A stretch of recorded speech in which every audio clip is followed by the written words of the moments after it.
bambote na biso nyonso bipai nyonso oyo bino na biso tozali bozotalaka ba video oyo nzamba lola apambola bino apambola ba abonné nyonso ya Mon Passé TV abosana te ko pambola ba oyo ba lekisaka ba tona bango bazwaka vraiment tona bango ya kotalaka ba video na biso te ko silisa ba oyo bazo s'abonner bazo liker bazo partager nzamba lola apambola bino to la biso na machine wana tozo kota ezo longola biso ezo balayer ba makamba mabe masumu oto sala kananu na banzoto awo tozo loba masumu selon la chair donc masumu oyo eza na musuni donc sujet na biso eza nde ba tita masumu oyo foto to lekisango na ba machine po soko la biso po peto la biso donc nazo invité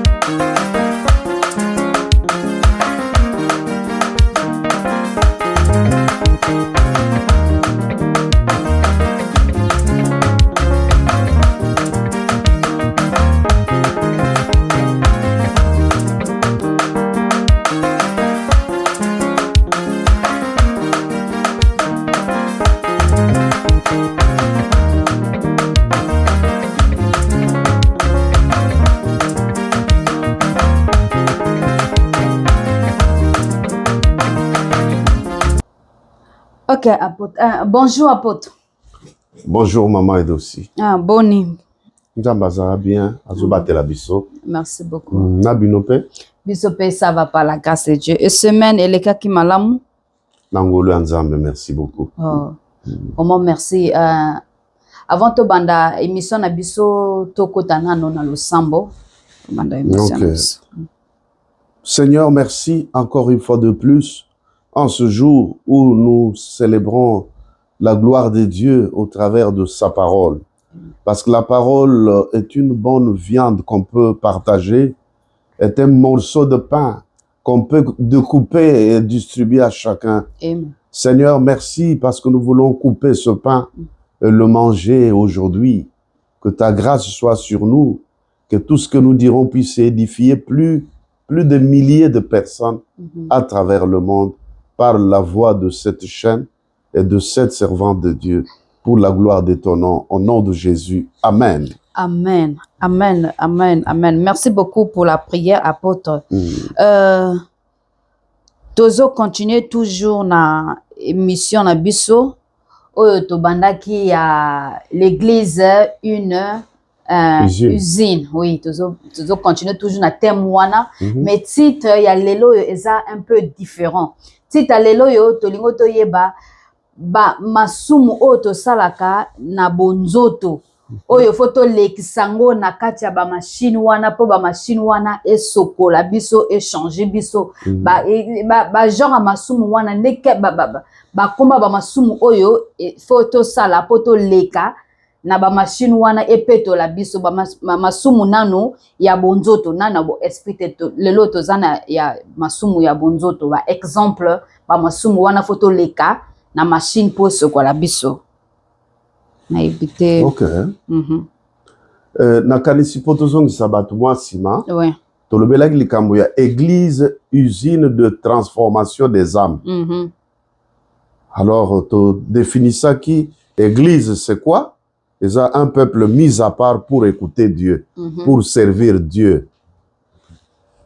Et puis, usine, c'est l'ensemble des machines qui fonctionnent pour la transformation des produits consommables à la population.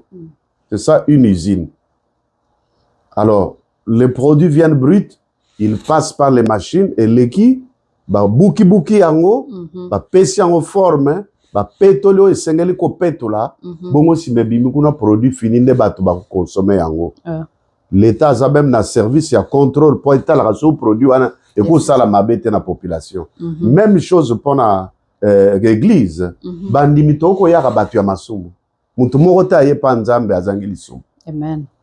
Donc mutu ana masumu na yako ya ale il faut aller kana ba machine na onde liloba ya nzambe po enika ye ba pasteur batei ba we ba bondeli ba prophète ba sakoli ba prière ba sali ba cure d'âme ba délivrance ba baptême dans l'eau baptême dans l'esprit tout wana bazo bongisa mutu ba pese forme o ba bengi nouvelle naissance. Allez, mutu abotami sika l'apôtre Paul a le boy. Si quelqu'un est en Christ, c'est une nouvelle créature. Les choses anciennes sont passées et toutes choses deviennent nouvelles. C'est-à-dire, il faut les kanaba machine wana. Wana 2 Corinthiens chapitre 5, verset 17 à 18. Alors, donc, c'est ça. Église pesa usine. Mais, bato, soko ba produit yé. Yo yena ba produit pour les na machine. Balobi le kisango boy. Yo yena masango pour les na moulin. Yo le bité na législateur. Oyagi ko sani. Donc, masango ekutika la randenge yaki. Manioko wane ekutika la randenge yaki. Alors, bato bakoli ya fufute. Usomoni soki lisango moko leki sans koleka na machine. Baniki yangote ou bien moulin zaki en panne. Et koleka kuna le temps bakolamba fufu boye olebi ma pâte et bimina ba boule. Wana bato balubi mamo ya teli biso biloko mabe. Bato bakomolia na kobanga. Yango moni église lelo bato bayana masumu na bango bazaka mibimba ndenge bayaki baza toujours ba produit brut ndenge bayaki. Beaucoup comme un danger public. Tous les produits bruts qui sont dangereux deviennent des dangers publics. Tous les soi-disant chrétiens qui viennent à l'église mais qui ne passent pas par les machines deviennent dangereux pour l'église. Des pasteurs deviennent dangereux pour l'église. Des chrétiens deviennent dangereux pour l'église. Il faut masumunyoso et bouka na machine bouka nyonso au petwama au leka kuna obima produit fini. Des produits yeso akoya kuzo ya mama lobi likamwa masumu tozo lobela lelo. Et donc ionde rutuna mituna même na pesika kana no introduction hein pour na kopesa bato moi idée ya otoloba qui fa passer. Voilà. Alors, avant tout temps, il y a quelques, parce que aussi ça nous sauté. Tout temps, il y a quelques-uns, on a une définition à l'issum. N'est-ce pas? L'issum, il y a nini. Et ça, kobuka bobeko ya lilobanzam. C'est ça l'issum. Le monde, tout ça, sali le contraire. Il y a oyo lilobanzam lobi asumuki. Nzamba lobaki bo simba fruit oyote. Satana ya yebisi mwasi, liya potango golia. Okokoma lokwa nzambe mwasi pa yebisi mobali balié babuki mobeko yango liwa yena mokili. C'est ça le péché, la désobéissance à la parole de Dieu. Na pesa illustration ya mokili. Chaque pays na mokili aza na constitution mobeko likonzi. Mutu nyonso banda numéro 1 ya mboka, premier citoyen ya mboka neti na Amérique banda Donald Trump tina se fo batosa mobeko wana. Ozomona ata na mboka ya yo mutu Hollande se fo tosa mobeko wana. Dès que au sali le contraire ya mubeko, misusu bakoloba haute trahison. Misusu balobi c'est une infraction. Bakokanga yo, ngai na sali maman omoni sujet oyo au sali erreur te ko inviter nga. Ngai école natanga kozala na pédagogue, mutei molakisi. Mais lisusu natanga criminologie. Na criminologie na droit pénal totanga toutes les infractions et les crimes et leur pénalité na bitumbu na neonga na tanga. Donc na yebi nani infraction punition nango yango oyo punition yango ne na tanga. Yango na nazo se retrouver na émission na yo ndengo lobi. Alors donc péché veut dire la violation de la parole de Dieu. C'est ça le péché. Poeza la teke le somo ya munene na ya muke oyo boye nzamba kolimbisa oyo akolimbisa te tokokoma kuna. Voilà un peu na définir nanu liso. Oui, tozo kende malembe. Le sumu ezana le sumu munene na le sumu muke ou bien masumu nyoso ezama kandenga moko. Na kati ya constitution ya mboka na pesika ka image ya mboka. Pour même constitution ya mboka, bazu exemple ka lilobanta. Toutes les constitutions sont la parole de Dieu. Ko yibate, hein, ko bomate, ko salaboete, ko zobanzambe mususute, hein, na ba constitution 10 commandements on nzamba pesa Moïse, hein? Yango eza wana nde mobeko nde constitution. Tous les pays du monde ba kopia wana. Alors lisumu ya muke na munene ezalaka te. Soko violer liloba nzambe osumuki, sauf que il y a des péchés qui mènent à la mort, mais masumu zo memana ba conséquences ya mabe. Mais oko bika na yo, mais oko vivre conséquences. Likambote mais masumu nyo sezaka ndenge moko na ngai na bomi na yo okosi biso nyo sotozaka lisumu devant Dieu. Ezaka lisumu devant Dieu. Pour buki mobeko yanga. Mais lisumu ya grave o balobake suko osumiki selon le Saint-Esprit wana nde lisumu ya. Ah. Wapi lisumu wana. Yo za mayele to. Non, balobi bo na Bible na koya na bongisaki yango te na koya. Pourquoi tout ça ba émission ebele pour surprendre nga pour na tala penda parce que Bible talaka tukumokola moyo simba nyoso na mtu ya te. Et là le péché qui mène à la mort directement, c'est-à-dire aux zoloba, Bible le dit que le blasphème contre le Saint-Esprit au tout qui au blasphémer na lingana na ebite soko yebi, c'est-à-dire ko finga nzambe.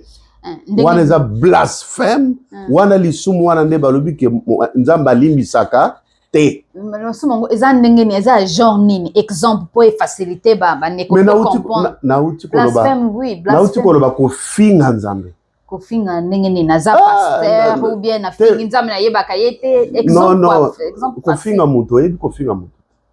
Yo oza matoi minene, yo oza bo, yo pesko ye, ozo finga nzambe, ozo pesa nzambe ba qualification mabe. Ozo lakiseka za nzambe te, neti batu musu baloba.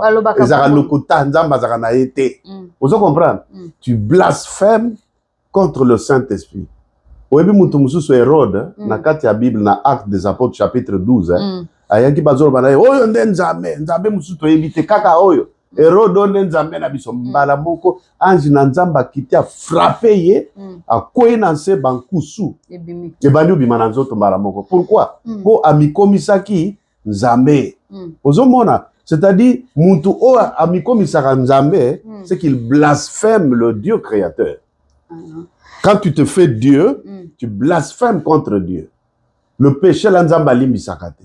Ou bien au fini nzambe. Nzambe ngwa lukuta o bosambe la rao ba église a simandako. Tu blasphèmes contre le Saint-Esprit. Nzamba limbisaka te. Po nzamba osala to ala soke azanzambe. Faut comprendre. Mais ba oyo wana nde blasphème. Ba blasphème. Mais ba oyo ba kosaka nzambe batiaka nzambe minzambe batiaka nzambe liboso komba nzambe mais derrière les nzambe te bayebi ke bazo sambela monde de ténèbres bazo kosala biso bandimike au nom de Jésus mais ça Jésus wana eza blasphème te. Mais kasi yango te wana pe mususu na mukanda nzambe na Esaïe combien? Esaïe 4 je pense. Soko na bosanité bazo basi soki combien bazo loba boye abi nzambe pesa biso ka kombo na yo mais bilamba biso mo to koluka kolata to komilatisa kolia to ko débrier mais loko to koluka pa na nini kombo kaka ozo comprendre bato mingi ba église mingi ba memika kombo église du Christ, église de Jésus, église de Golgotha, église de ceci. Bon, natangi na titre d'exemple, maintenant l'obe église morote. Alors, maintenant, mais au basala kakuna na nzambe kokani ata moke te. Bozo blasphémer pe. Parce qu'il faut biloko autant bozo tant kombo a Yesu. Bible dit que celui qui invoque le nom du Seigneur s'éloigne de l'iniquité. Soko tanga kombo nzambe il faut kabonana lisum. O kabonana mabe. Sinon, au kosala lokola basi wana soki combien ba koloba na nzambe pese biso ka kombo na yo. Mais biloko akolia or biloko akolia pona biso église zani. Biloba ya nzambe. Ya konde machine buka kabisa otolia yango. Bilambe zani misala ya malamu. C'est-à-dire basi wana baboyi liloba ya nzambe. Balingi ba ko débrier donc ba koluka malobo ba moko ba koloba. Bilamba baboyi balubi so moko to débrier kolata. Ba misala malamu ba moko ba kosala misala ndenge balingi. Mais eloko to simbikaka kombo na yo. Image ya ba dénomination lelo. Bazana ba kombo kaka izotala nzambe mais bon nzambe na kati ezate yango anazomona pe mama mais pona nini basala kango ayebi bien que nazosala boyeza ya nzambe te nazana na koka nanga nazana eloko moko boye mais azoko c'est la biso bandimike au nom de Jésus biso pe tozo bika tozo tala ba miracle mais nzoka eza ya nzambe te bango moko bayebi ke oyo nazosala oyo eza nzambe te. Otuni pona nini? Nazozosande réponse ya pona nini? Oui. Eza 3 raisons. Okay. Raison à liboso, yali diable azana basali na ye. Na mukanda 2 Corinthiens, chapitre combien? 2 Corinthiens chapitre 11, verset 13 à 15, Bible lobi ke ekokamu sabisote po Satana pe abongo amaka komi ange ya lumière. Ekamu sabisote tonkumona makambo wana. Diabulu abongo amaka lokola mwangelo. Yango wana pe basali na ye kaka na 2 Corinthiens wana na pesi. Basali na ye pe bakomisaka lokola basali ya Nzambe po babebisa mokili. Mais suka na bango ekozala mabe. Bible lobi wana première raison. Le diable a utilisé bango. Deuxième raison, intérêt personnel. Lokola bayebi ke église pe koko zalwa business, lokola ligablo na ye. Donc na banozo makabu ale akomati kombo ya Yesu atie wana me misala Yesu ango ezate yango balobi ke il donne l'impression de servir Dieu mais il renie ce qui fait la force de Dieu bazako wanga na bonzambe mais bazo sala semblant net bazo sala la nzambe. Osons un peu comment ça se passe. Ça c'est la deuxième raison, intérêt personnel. Troisième raison, ezande batu, bakomisi batu, bakomisi église, c'est-à-dire église, ya bango. Solo. Ozomona, église komi loko héritage na ye na bana na ye. Alors loko les a ya ye. Hein? Ako sala maka, ako créer doctrine ya ye moko. Po eza ya ye. Yango na soko côté église aboyo ko changer loko kunate. Donc lobaki obima okende na yo po ekobongwa manango te. Ozomona, alors c'est les 3 raisons qui peuvent faire que batu baza conscient mais bazo sala ngo kaka mais balobi nini na 2 Corinthiens 11 13 à 15 balobi ke suka na bango ekozala mabe suka oyo Yesu alobi ke bokoya bakoya epananga batu mingi bakoloba nanga tosalaki miracle na kombo na yo tosekwisaki bato na kombo na yo bamaladi babikaki ntango totangaka kombo na Yesu babiki Yesu akoloba na babolongwa kuna basali ya lukuta ezalaki ngai te bosalelaki bosali natikala koyeba ta bino. Imaginez-vous baloba na yo ke natikala koyeba ta yo te donc nyonso oza kosala wana donc nzokande yo mpe ozalaki na kombo ya Yesu ozosala mpe miracle. Le nom de Jésus opère des miracles, n'importe qui sera atteint comme ce miracle au salem. Mais si koyo miracle wana miracle nyo solingo lo bateke nzamba za wana. Solo. Hein? Miracle do ozo sala la nzambe mais ozana nzambe te. C'est cela que veut dire. Wow. Oui. Ah, ok, apôtre tozo kende malembe vers la fin. Mais lelo tokolobana no ten na ndo kumena suka te. Lelo tokolobana no sujet ya lisumu ya liboso la fornication. Nini elobi nani? Quelle signification ya fornication? Elobi nini fornication? Na pensée biblique hein. La fornication li koloba te mutu azu tambola bomo ya ekobo. Ozomona? Donc bomo ya ekobo wana na pensée biblique hein. Fornication ko ki signifier biloko ebele hein.